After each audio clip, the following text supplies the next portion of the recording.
The year is 1919. World War I has ended, leaving Germany, a once proud and powerful empire, in utter ruins. The Treaty of Versailles, signed in a grand hall in France, imposes harsh punishments. Germany loses vast territories and its colonies, and it is saddled with astronomical reparations. The German people are left exhausted, physically, emotionally, and economically, as millions perished in the trenches, and the nation's economy crumbles under rampant inflation, unemployment, and hunger, even in cities that once thrived. This widespread misery breeds deep feelings of shame and resentment. Many Germans feel betrayed by their leaders and unjustly punished by the victorious nations, especially since the Treaty of Versailles blames Germany for igniting the war.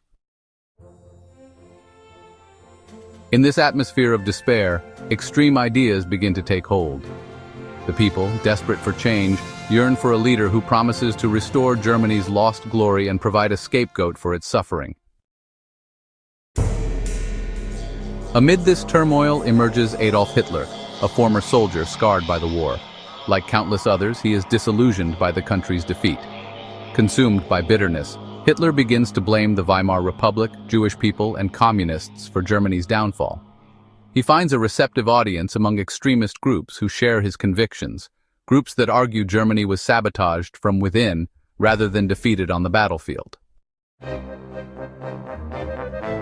Born in Austria in 1889, Hitler once dreamed of becoming an artist.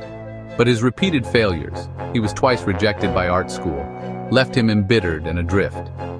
Living among the impoverished in Vienna, he absorbed nationalist and anti-Semitic ideologies that fueled his growing hatred of Jewish people, whom he scapegoated for Germany's economic and cultural decline. When World War I broke out, Hitler enlisted in the German army and fought bravely. However, the war left him both physically and emotionally scarred. The defeat only hardened his resolve to seek revenge and restore Germany's lost honor. Radicalized by his experiences, he joined the nascent Nazi Party. In 1923, his ambition led him to orchestrate the Beer Hall Putsch in Munich, a coup attempt inspired by Mussolini's March on Rome. The coup quickly fell apart, and Hitler was arrested for treason. During his prison term, rather than breaking his spirit, Hitler used the time to reflect and formulate his ideas. Dictating his thoughts to his loyal follower, Rudolf Hess, he authored a manifesto that blended personal grievance with a dangerous vision for Germany's future. The book, filled with hate and propaganda, not only blamed Jewish people for the nation's woes, but also laid out a plan to dismantle the Weimar Republic, expand eastward, and establish an empire based on the so-called purity of the Aryan race. Initially dismissed as the rantings of a failed revolutionary, would later become the ideological cornerstone of the Nazi movement. As the Nazi Party grew in power, the book served as a powerful tool of indoctrination, amplifying the divisions and resentments festering within German society. In recounting his early life, Hitler portrays himself as a misunderstood genius, a man shaped by personal hardships and relentless setbacks, destined to rescue Germany from ruin.